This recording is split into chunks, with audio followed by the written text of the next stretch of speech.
uyu munsi wa none Rubi Network ni amafaranga. Abantu bari kuyimaninga barabizi neza, abantu babonye KYC barabizi ki Rubi Network ari amafaranga.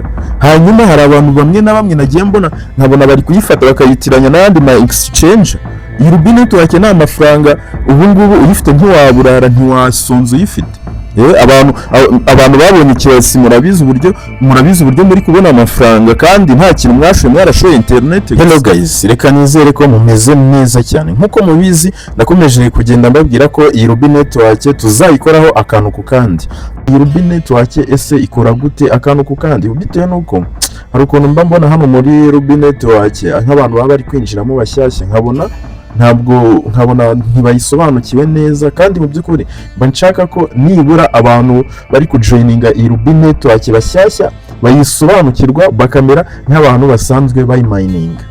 Hari abantu benshi rero bari kugenda bitiranya iyi Rubi Network. Mu by'ukuri iyi Rubi Network mu minsi iri imbere igiye guha abantu amafaranga, ariko hari abantu bakomeje kugenda bayitiranya bakayitiranya n'ayandi manuze n'andi ma exchange yigeze kubaho. Kandi mu by'ukuri iyi Rubi Network mu minsi iri imbere muyitege, mu minsi iri imbere abantu muri kuyimayininga muyitege. Hari abantu nagiye mbona bavuga ngo mbese ngo ko baduha Rubi nkeya. Nababwiye ko iyo ukeneye Rubi nyinshi ushaka abantu bakwinjiriraho, utanga referral code yawe bakajya bakwinjiriraho. Nubutsa ko nawe niba uri mushya kuri Rubi Network urebe aho ngaho hari invitation code, aho ngaho kuri screen yawe iyo ngiyo yanditseho Darius 250 mu nyuguti nkuru. Hanyuma niba ukeneye nawe kujoininga iyi Rubi Network uyijoininge uze nawe tubane ku kantu ku kandi muri Rubi Network. Urabona ko ngiye bitewe nuko maze kugira abantu bayinjiriyeho barenga 130. Urabona uyu munsi wa none abantu bari kumayininga ni abantu 84. Wareba mu bantu 84 bari kumayininga mundi nakagombye kuba nibura mbora ibice 60 n'ibindi gutyo, ibice 600 na. Ariko bitewe nuko hari abantu bayinjiriyeho urabona ko buri munsi mbasha kubona Rubi 5 n'ibice 9 kuri bari abantu 84 bari kumayininga. Rero hari abantu babona nk'umuntu bakabona afite nka Rubi nyinshi, mbega ukabona ari kumayininga ku munsi ukabona bari kumuha nka Rubi 5. Yabona Rubi 5 akavuga se ngo wowe ko baguha Rubi nyinshi nta rindi banga ririmo, nuko hari abantu benshi babasha kwinjiriraho. Nibyo banga ririmo mu kugira Rubi nyinshi ku munsi. Urumva Rubi 5 niba ndi kugira Rubi 5 abo twatangiranye, urabona ko maze kugira Rubi 85. Rubi 85 urabona zohanye n'amadolari 471. Urabibona Rubi 85 zonyine. Urenze hano Rubi 5 ndi kumayininga urabona ku munsi na amadolari 22. So uri kubibona se na amadolari 22 gusa. Hano impamvu bimeze gutya hano ni kuvuga ngo Rubi imwe ubu ngubu ihagaze amadolari 5. Ubu ngubu Rubi imwe ihagaze amadolari 5. Ba nyiri uyu mushinga bakaba bavuga ko nibura uyu mushinga nuramuka ugiye hanze, nyine nuramuka ubaye listed cyangwa se nibaramuka bawuronshinze ukajya hanze, ni ukuvuga ngo bateganya ko nibura izasohokera ku madolari 5. Urabyumva bibateganya bwo ni ukuvuga ngo ubu ngubu uyu mushinga ugiye hanze none hatuvugana, urabibona ugiye hanze none hatuvugana, ni ukuvuga ngo zira Rubi 85 nabo mfitemo yari amadolari 471. Ariko icyo gihe Rubi imwe yabasohokeye ku madolari 5. Ariko ba nyiri umushinga bakavuga ko nibura Rubi imwe ntabwo izajya munsi y'amadolari 2. Ako kantu muri kukumva, Rubi ntabwo izajya munsi y'amadolari 2. Ngahibaze itajya munsi y'amadolari 2 zira Rubi 85 wenda reka tuvuge urugero wenda igiye kuri amadolari 2. Rubi 85 hari ikintu nigeze nshora se internet se ubundi hari umunsi ntagiye kuri WhatsApp, buri munsi njya kuri WhatsApp nkora ugasanga internet yanjye ndi kuyipfusha ubusa. Ariko kuba ndi kumayininga urumva izi Rubi Network izi Rubi Rubi imwe isohokeye ku idolari 1. Urumva Rubi imwe isohokeye ku madolari 2. Nawe bibaze ubwo se urumva nawe mfitemo angahe? Nawe mfitemo amafaranga menshi cyane. Za Rubi 85 zonyine nawe mfitemo nko ku madolari amadolari 100 na yandi. Ibaze narashoye ikize. None bibaze gutya ntabwo yanamara mu kwezi.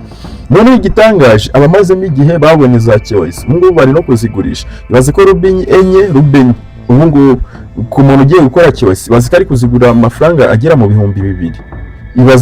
Ibaze iyinuze iyi Rubi Network ntabwo yari yaba listed cyangwa se ntabwo yari yajya ku isoko. Ariko ubu ngubu ziri mbega abantu bakoze KYC ubu ngubu bameze neza, amafaranga bafite amafaranga ubu ntabwo yaburara. None se urumva niba afite wenda tuvuge urugero niba hari umuntu watangiranye n'iyi Rubi Network, Rubi imwe ikaba wenda tuvuge wenda urugero Rubi yatangiye 2022, sibyo? Ibaza umuntu wayitangiranye nayo kandi itangira yatanga Rubi 10 ku munsi. Ibaza umuntu watangiranye nayo, hari abantu nge n'inshuti zanjye nzi ubu ngubu bafite Rubi zigera mu 3,000 n'ibihumbi 5, harimo n'abafite 10,000 na none bibaza gukuraho Rubi enye akazigurisha. Gusa urumva bakoze iki? Ntacyo. None hari n'undi nzi ufite winjiza Rubi 40 ku munsi bitewe n'abantu bamwinjiriyeho.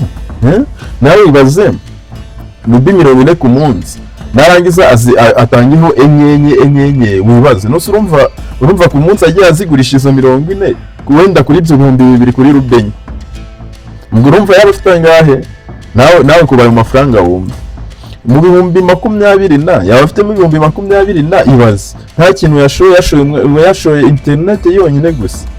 Iyi Rubi Network ntabwo ari nka ya ma exchange asaba amafaranga. Iyi Rubi Network ntabwo isaba amafaranga.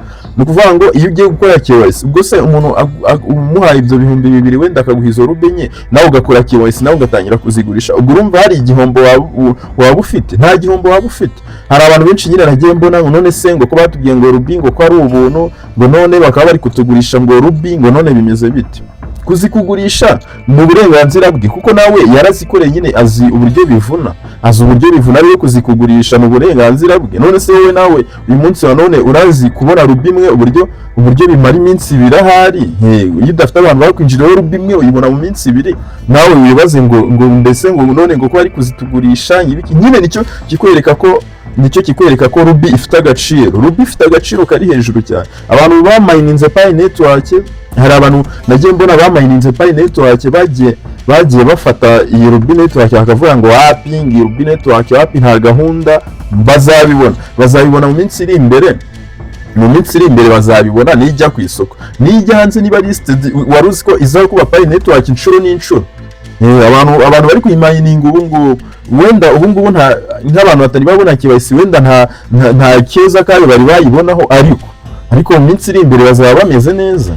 Niyo mpamvu ngewe narababwiye muri group, narababwiye nzayibakoreraho paka ibaye listed, paka igiye ku isoko. Nta muntu n'umwe tubana hariya muri group nzigera mfanga ngo nzane indi nuze ngo ngandi ma crypto cyangwa ngandi ma exchange ngo nyavange ni Rubi Network. No, nzabakorera iyi Rubi Network paka igiye ku isoko, nijya ku isoko tukayibonamo amafaranga aho ngaho, bizaba ari ibintu byiza cyane.